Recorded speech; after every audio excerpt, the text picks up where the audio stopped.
বাঙালি হিন্দুদের জেনে বুঝে সংখ্যালঘু করে দেওয়া হচ্ছে। অনুপ্রবেশ ইস্যুতে তৃণমূলকে আক্রমণ করতে গিয়ে ব্রিগেডে এই মন্তব্য করলেন প্রধানমন্ত্রী নরেন্দ্র মোদী। এসআইআর 63 লক্ষ বাদ দিলেন, 200 জন বিএলও মারা গেল, এদের মধ্যে কজন অনুপ্রবেশকারী? প্রশ্ন তুলে পাল্টা কটাক্ষ করলেন ব্রাত্য বসু। बंगाली हिंदुओं को जानबूझकर अल्पसंख्यक बनाया जा रहा है। আজকেও আপনি দাঁড়িয়ে ওখানে বাঙালি মাত্রই অনুপ্রবেশকারী ঘুষপেটিয়া বলেছেন। ঘুষপেটিয়া বা অনুপ্রবেশকারী পশ্চিমবঙ্গের ভোটে বড় ইস্যু। নরেন্দ্র মোদী থেকে শ্রমিক ভট্টাচার্য, শুভেন্দু অধিকারী প্রত্যেকের মুখেই শোনা যাচ্ছে এই শব্দ। শনিবার ব্রিগেডের সভা থেকেও ঝাঁঝালো আক্রমণ সারালেন প্রধানমন্ত্রী। घुसपैठियों की वजह से आज बंगाल की रोटी, बेटी, माटी, उस पर सबसे बड़ा खतरा आ गया है। ये लोग बंगाल के लोगों का रोजगार छीन रहे हैं।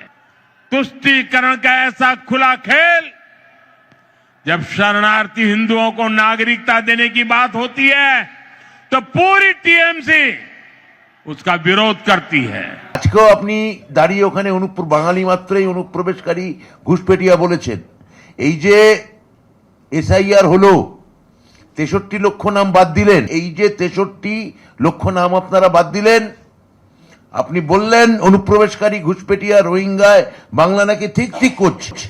63 লাখ লোক বাদ দিলেন, এই 200 জন বিএলও মারা গেল, এদের মধ্যে কজন ঘুষপেটিয়া?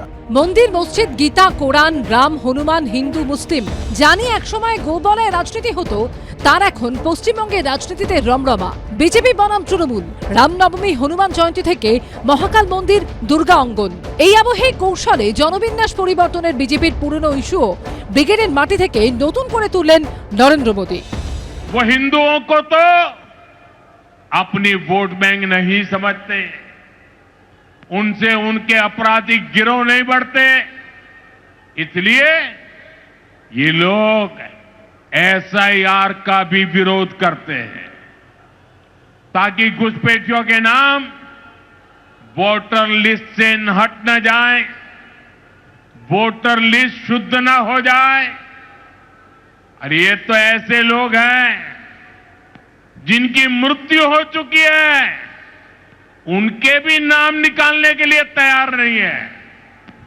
भाइयों बहनों, डेमोग्राफी के इस खतरनाक बदलाव ने आज बंगाल को असुरक्षित बना दिया है। 12 বছর ধরে তো বর্ডার পাহারা দেওয়ার দায়িত্ব মোদী সরকারের, তো পাহারা দিচ্ছেন না কেন? কেন আন্তর্জাতিক বর্ডারটা পাহারা দিতে পারছেন না, অনুপ্রবেশ বন্ধ করতে পারছেন না? এটা তো প্রথম প্রশ্ন। অনুপ্রবেশ কথাটার অর্থই হচ্ছে বাইরের দেশ থেকে এই দেশে আসা লোকজন। তো এটা সম্পূর্ণ দায়িত্ব তো মোদী সরকারের, অমিত শাহের। তার মানে তো তারা অপদার্থ, তারা ফেল করেছে, এটাই বারবার বলছেন, নিজেদের ফেলিওরটাকে এইভাবে বলছেন। ভোট এলে অনুপ্রবেশ নিয়ে তরজা চরমে ওঠে, ভোট হলেই অনেকটা ফিকে হয়ে যায়। এবার তা হবে না তো? অনুপ্রবেশকারী মুক্ত ভোটার লিস্ট তৈরি করা যাবে তো? নানা মহলে প্রশ্ন এটাই। উজ্জ্বল মুখোপাধ্যায় ও দীপক ঘোষের রিপোর্ট, এবিপি আনন্দ। এবিপি আনন্দ, এগিয়ে থাকে, এগিয়ে রাখে।